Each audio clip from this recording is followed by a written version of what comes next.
পর এক দুর্নীতি করে গেছে। জামাই যেখানে পেরেছে সেখানে জমি দখল করে বেচে দিয়েছে। এই টার্মে যদি ফিরে আসতো তাহলে ওরা বিটি রোড আর আমাদের গঙ্গাটাও হয়তো বেচে দিত। আমরা হয়তো দেখতাম যে পানিহাটিতে গঙ্গার ওপরে বিল্ডিং উঠছে।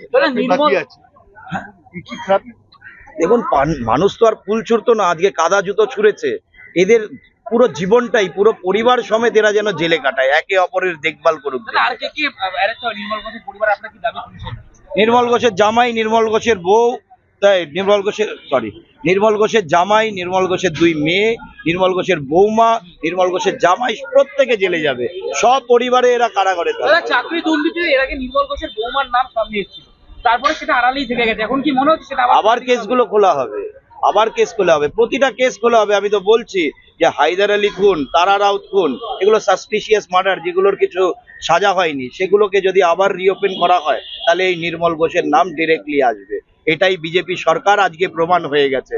মুখ্যমন্ত্রী যেমন কথা দিয়েছিল ঠিক তেমন ভাবেই অ্যাকশন নেওয়া হচ্ছে। প্রশাসনের মতন কাজ করবে।